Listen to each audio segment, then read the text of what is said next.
Vou contar mais uma linda história a partir de agora. Só que eu quero fazer antes um pedido para você. Se inscreva no canal. É um gesto tão simples para você e tão significativo para o canal. Entra no canal, se inscreva, curta, põe o teu joinha, acione o sininho. Para nós isso é muito importante. O canal ganha força e muito mais histórias a serem contadas. Por favor, se inscreva no canal. Agora, prepara o coração, porque a história de hoje é linda.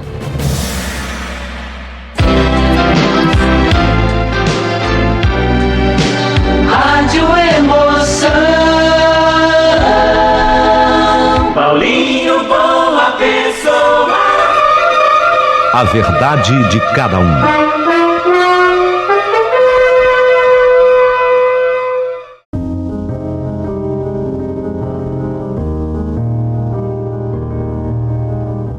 Começa agora Coragem de uma Caipira, terceiro capítulo, história incrível. Eu disse a vocês, é uma história que tem que se transformar num livro, de tão linda que é. Quiçá um filme um dia. É linda demais, é bárbara a história. Vocês vão amar esse terceiro capítulo, mas por favor, não ouça se você está pela primeira vez entrando nessa história. Não comece por aqui.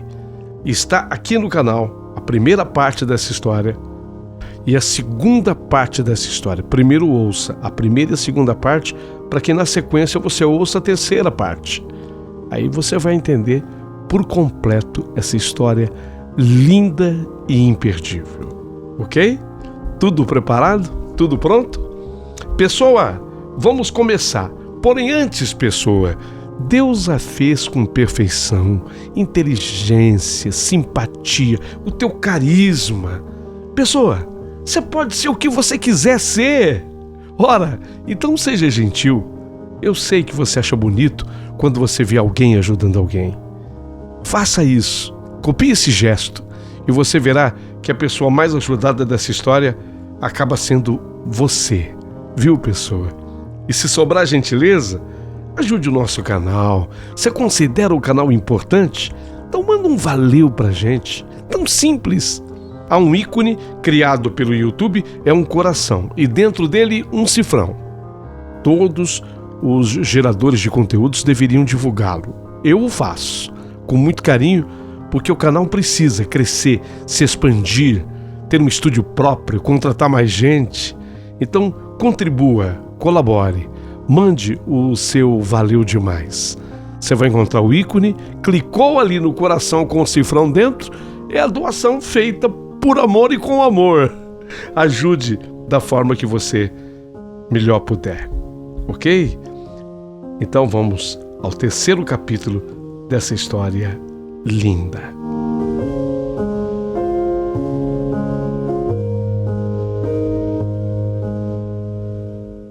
Meu amigo Paulinho Boa Pessoa, eu me encontrava muito triste e carente com a partida do Alberto para a França. Ele havia se casado com a Christine, francesa. Quer dizer, ela não era francesa, mas de origem francesa, toda a sua família. E ele estava na Europa, onde inclusive ele fazia por lá cursos de especialização na sua profissão de médico. O Alberto já era médico formado agora. Mas ele era o amor da minha vida. E até pela despedida que nós dois tivemos, não era possível que ele não sentisse alguma coisa por mim. Você acha que a despedida que nós tivemos não pode ser para qualquer pessoa que não tenha o mínimo de sentimento pela outra, uma pessoa pela outra? Era muito significativa aquela despedida, sabe? Ele, portanto, me fazia agora grande falta. A essas alturas, eu havia me mudado para dentro da chamada parte íntima da mansão. Já não morava mais naquele quarto dos fundos. Vim para dentro da casa e ocupava agora o quarto deixado pelo Alberto. E parece que agora eu sentia naquele ambiente o seu cheiro. Talvez o cheiro se confundisse com os aromas das rosas do jardim que ficava logo em frente à janela-balcão do quarto. Era primavera de 1966. 1966. Eu estava quase inebriada com aqueles aromas e eu me encontrava entre a dormindo e a acordada. Quando eu senti aquele afago em meus cabelos, levei até um susto e me assustei ainda mais quando vi que quem afagava meus cabelos era o Arlindo, o irmão do meio. Naquela fração de segundos pensei, não é possível. O Arlindo? Não é possível. Ele era o mais calado dos irmãos, o mais sério também, e justamente aquele que procurava estabelecer uma certa distância da minha pessoa. Não é possível que seja ele. Mas era. O homem do direito, o formado em advocacia, mas que agora se debruçava sobre os livros, se preparando para concurso público, onde tentaria se tornar um promotor de justiça. Mas afinal, o que ele fazia ali, sentado na minha cama e afagando os meus cabelos? Diante da sua presença, a minha mente foi criando perguntas que não poderiam ser respondidas. Me sentei na cama. Arlindo falou: Eva, eu estou me sentindo tão triste esses últimos meses. E para ser honesto, eu não suporto ver você assim.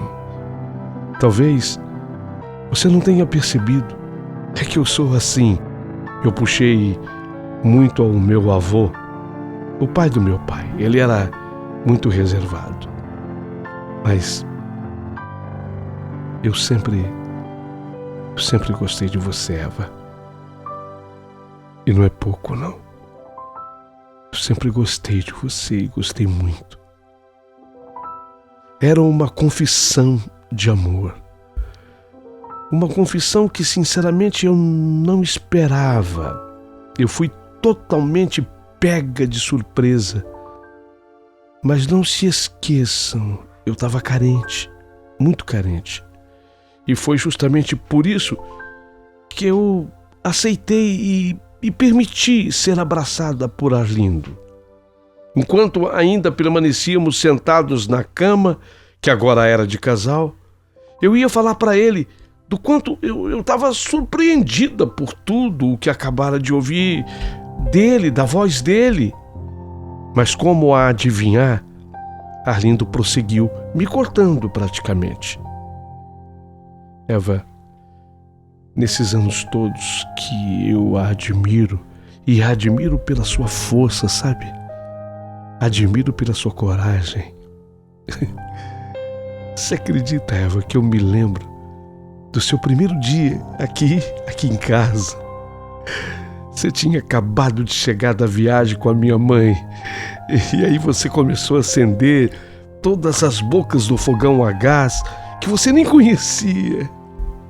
Naquele dia, eu ri de você junto com os meus irmãos. E eu tinha certeza de que você não ficaria nem uma semana. Nossa, como eu estava enganado. Em uma semana você já dominava toda a casa. Também não exagera, lindo. Dominava sim. Dominava toda a casa. Que garra você tinha. Você tinha, não? Você sempre teve e ainda tem. Você chegou muito magra, mas na medida em que você foi ganhando uns quilinhos, você foi ganhando tanta formosura e o teu corpo, que já era muito bonito, ficou lindo. Suas curvas apareceram. Nossa! E os seus olhos verdes, que mais parecem duas esmeraldas, foi ganhando destaque e brilho, sabe? Parece que você ganhou mais brilho no olhar. Você foi ficando linda. Meus irmãos se empolgaram com você. Ficavam admirados com a sua beleza. Mas eu, o mais tímido, calado, eu fui guardando dentro de mim algo que era muito maior que o desejo. Sabe, era amor mesmo, amor de verdade. Mas havia aquela grande questão imposta pela sociedade e pode, sabe, Eva, pode até parecer que não, mas é uma imposição que é difícil se fugir dela, sabe? É muito difícil.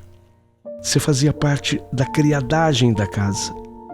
Você era a caipira que veio da roça, semi-analfabeta, a garota mais proibida na vida daqueles 3 rapazes da alta classe carioca. Nós, Eva, nós éramos convidados para a festa no Copacabana Palace. Meu pai, enquanto médico, atendia até alguns membros da família Guinle, proprietária do Copacabana Palace. Nós éramos sócios e frequentávamos o clube mais tradicional do Rio de Janeiro, o The Country Club Ipanema, que fica na Prudente de Moraes. O terreno do clube é limitado pela Avenida Vieira Solta, o metro quadrado mais caro da América Latina. O clube existe desde 1916 e foi fundado por um grupo de ingleses e americanos, gente que veio de fora para trabalhar nos mais altos cargos da Light e da Botanical Gardens. Eva. Lá nesse clube só se pisa a High Society. É assim que o pessoal fala da alta sociedade, né? A High Society. O local ostenta o título de lugar mais exclusivo. É o clube mais exclusivo do Brasil. Não se ofenda, Eva. Por favor. Não se ofenda, mas como aparecer com você nesse clube? Você me entende? Entende, né? Você era linda, Eva, mas era empregada. Não, a não ser que matássemos o nosso desejo com você entre 4 paredes, escondidos de todo mundo e muito bem escondido. E foi assim que os meus irmãos fizeram. Nossa, nessa hora eu até levei um susto. Quer dizer, então, que eles comentaram entre eles sobre o que tinha acontecido? O susto que eu levei foi tão grande que eu quis interromper o Arlindo, mas ele conteve de novo a minha fala, praticamente respondendo o que eu perguntaria para ele. Não, Eva. Não, eles não me contaram. Mas se sou muito calado, eu também sou muito observador. Eu via o que se passava e depois, um dia, eu cobrei uma atitude do Alberto e sabe, chamei firme a atenção do Ayrton. E foi aí que eu entendi a posição dos dois. O Ayrton, meu irmão mais novo, ele era o desejo puro, movido pelos hormônios pululantes dos seus então 19 anos. Mas o Alberto era mais velho. O Alberto eu senti que o Alberto não era só isso, não. Não, o Alberto não era só desejo por você, não. Ele nutria e sentia muito mais do que isso por você. Eu acho que o que ele sentia se aproximava do sentimento chamado amor. Mas observe, ele sentia algo que se aproximava do amor. Mas não era amor, Eva. Não era. Tanto que ele se casou com outra mulher. Tá morando e vivendo na França com ela. Até acredito que foi facilmente convencido a mudar para lá para conseguir matar o que talvez ele tenha sentido por você. Se está conseguindo, não sei, mas está longe, né? Está distante. E o que é, de fato, muito difícil para mim é perceber, Eva, que você chora pelos cantos dessa casa, sentindo a ausência dele, do Alberto. Saiba que a sua tristeza também muito me entristece. E hoje eu não suportei. Hoje eu não suportei, Eva. Eu invadi o seu quarto, como os dois um dia já fizeram, como meus 2 irmãos um dia já fizeram. Hoje eu invadi o seu quarto. Mas eu lhe juro, muito diferente é a minha intenção, porque o que eu sinto por você é amor, Eva. O que eu sinto por você é amor, um amor capaz de passar por cima de tudo que já aconteceu entre você e os meus 2 irmãos, até porque eu não vejo em você o dolo. Eva, me perdoa, é que eu sou do direito e estudo para me tornar um promotor. Eu usei uma expressão nada comum. Eu falei que não vejo em você o dolo. Eu não vejo em você... Nessa hora, eu interrompi e falei: a culpa? É isso? Você não vê em mim a culpa? E Arlindo disse que dolo era mais do que culpa. Não se limitava à culpa, mas à intenção de errar. Isso era mais completo. Isso, Eva, completou ele. Isso, Eva. Eu jamais vi em você o dolo, ou seja, a intenção de errar.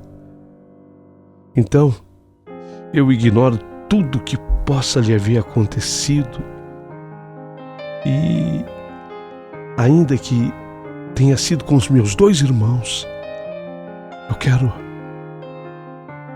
quero te propor. E se você aceitar, serei tão feliz. Eu quero te propor te assumir por completo, por inteiro. Você está me entendendo? Tô te ouvindo, sim, Arlindo. Sim, ouvindo está, mas está me entendendo? Tô. Eva, eu vou prestar concurso no Ministério Público, quer dizer, prestar concurso para entrar para o Ministério Público.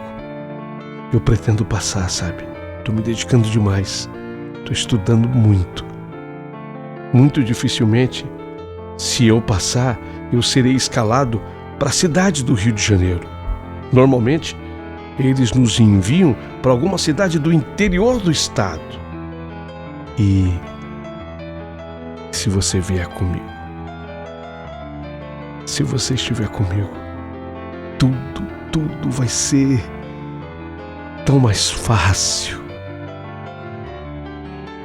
Vai ser tudo tão mais fácil. Eu sei a grande mulher que você é, Eva. E eu preciso da tua força, do teu carisma. Eu preciso da tua força e do teu carisma. Mais do que isso, eu preciso da tua coragem. Eu invejo a tua coragem. A coragem daquela caipirinha que eu vi entrar nessa casa com 14 anos você tinha. 14 anos. Eu preciso da tua coragem. Da menina que, de semi-analfabeta, se formou professora.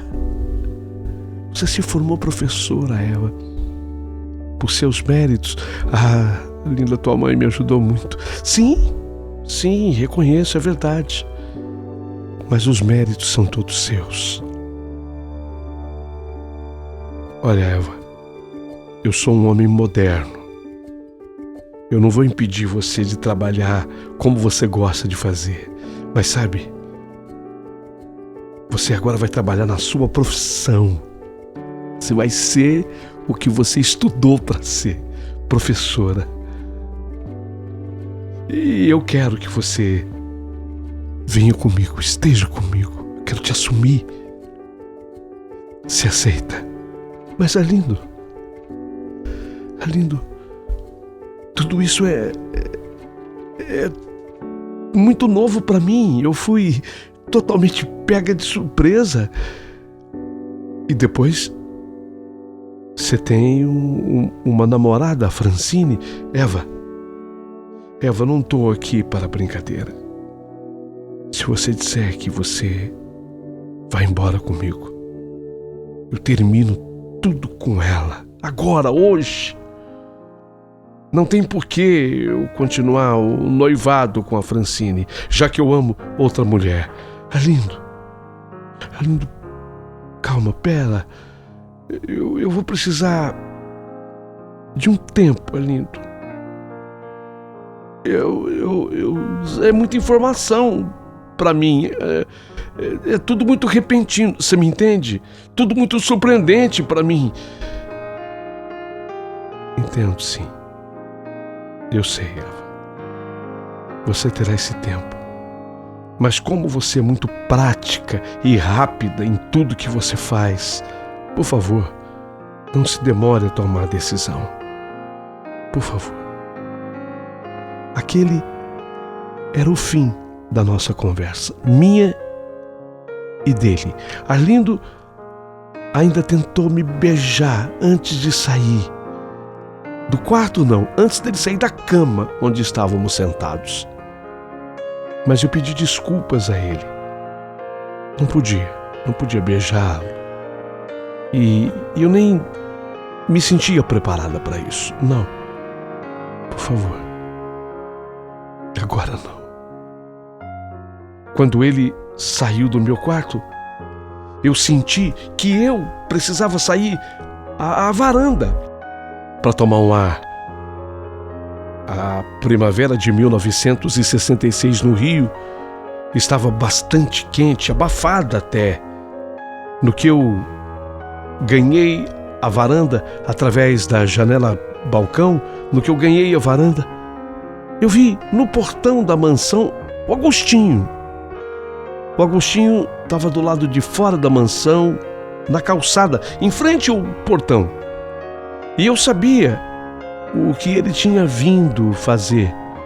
Ele tinha vindo à minha procura buscar uma ajuda que eu já tinha dado em todos aqueles meses para ele, desde o último janeiro de 66. Essa ajuda era o seguinte, é que a irmã do Agostinho, a Edmeia, ela era muito minha amiga. E ela tinha falecido.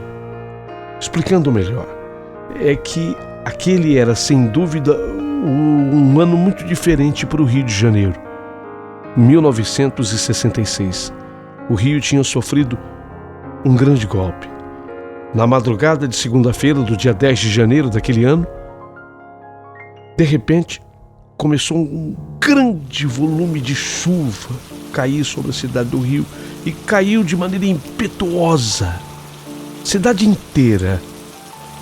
Em alguns pontos, a cidade ficou cheia d'água. Chegou à marca de 1 metro de água. A chuvarada durou 5 dias ininterruptos.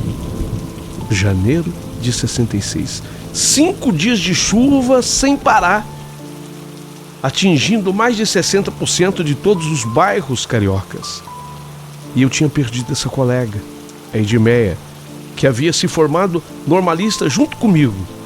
Ela era muito ligada a mim, a Edmeia.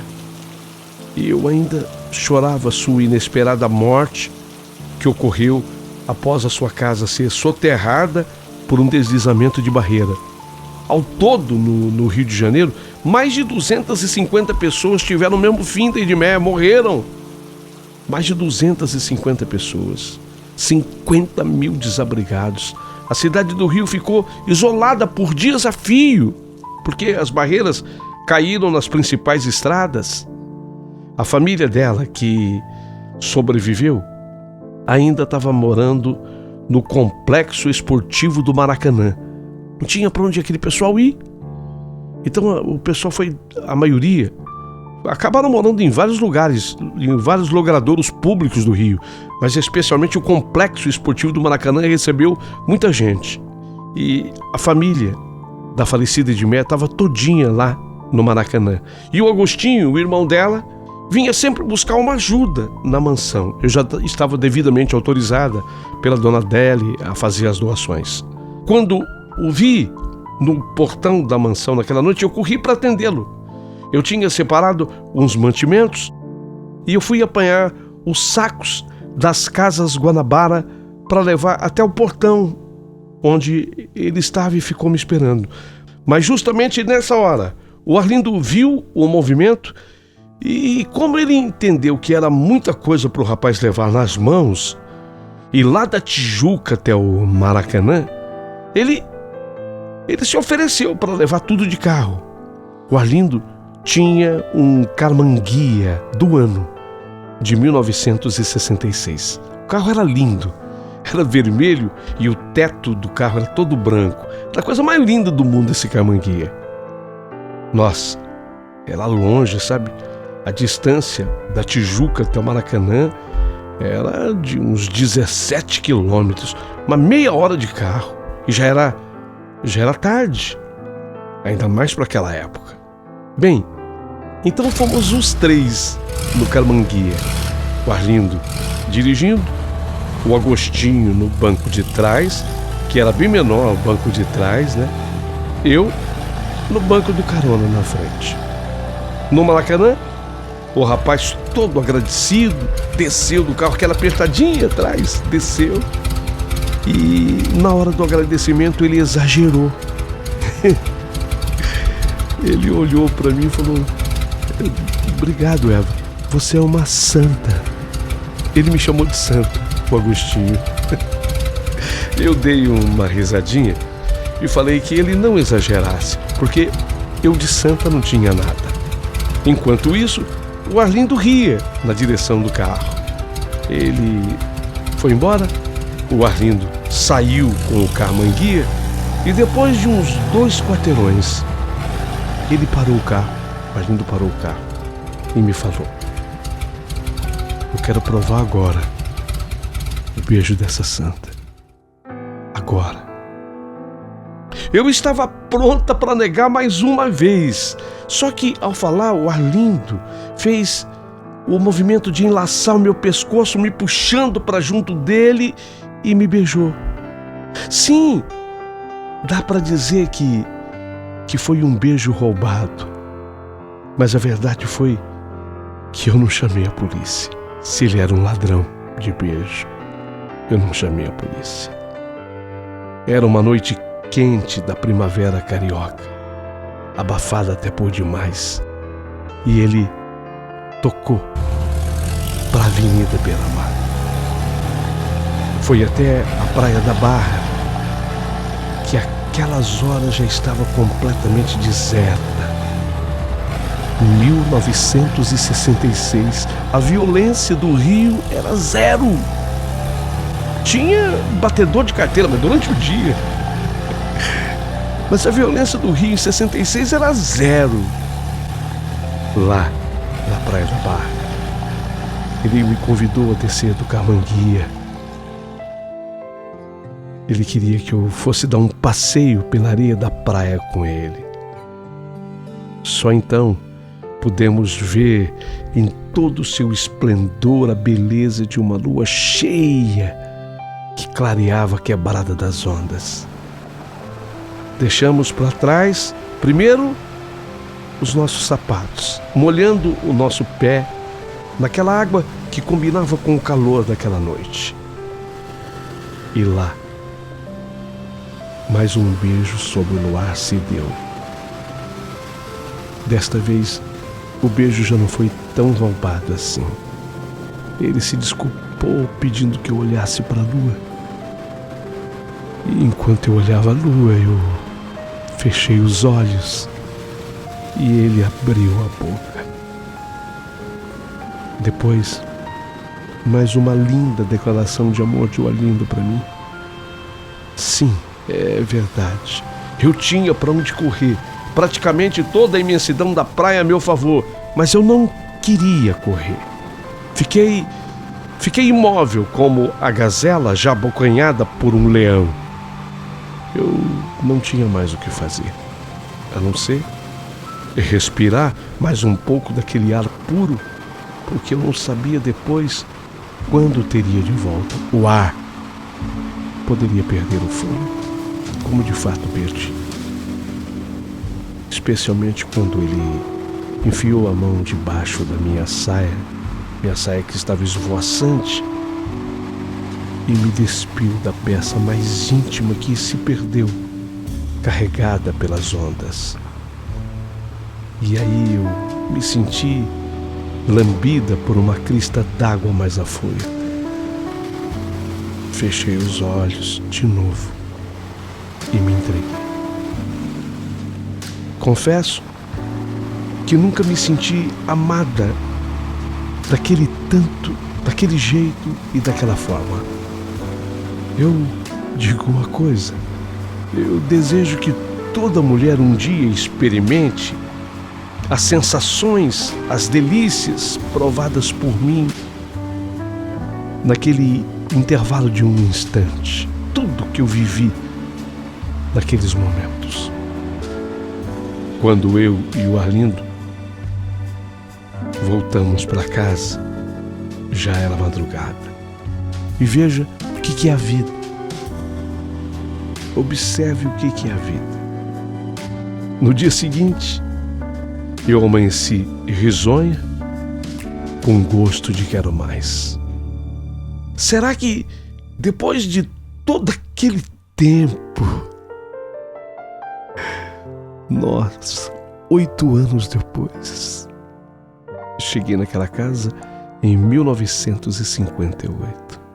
Agora, 1966.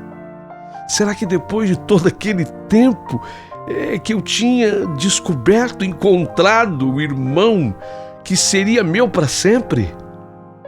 Será? Foi o que mais se escondeu, o que mais se distanciou. 8 anos. E de repente, quando ele se declara, 8 anos depois do nosso conhecimento, tudo aconteceu num volume, numa volúpia, numa loucura. Ele veio para decidir o jogo. Ele não veio propor que namorássemos. Ele não veio propor que saíssemos. Ele não veio propor que trocássemos um beijo. Não. Antes disso, ele me propôs ir embora com ele. Vocês percebem a diferença? O poder de decisão? Ele veio me propor exatamente isso, ir embora com ele. Ele estava se preparando, estudando, prestaria o concurso para o Ministério Público. Se aprovado fosse, ele tinha a certeza de que seria enviado para alguma cidade do interior, do estado do Rio, do estado fluminense. E ele me propôs: vem comigo. Vem comigo. Porque eu quero e preciso da sua força. Eu quero e preciso da sua força. Eu preciso de você. Vem ser minha companheira. Vem ser minha mulher. Bem, eis a questão. Será que daria certo? Mas tudo isso só poderá ser respondido no próximo capítulo da minha história. Capítulo de número 4. Tá gostando da minha história até aqui? É? Então curta, dá o seu joinha na história. Se inscreva aqui no canal do Paulinho Boa Pessoa, por favor. E se sobrar gentileza, mande um valeu demais pro Paulinho, ele bem o merece.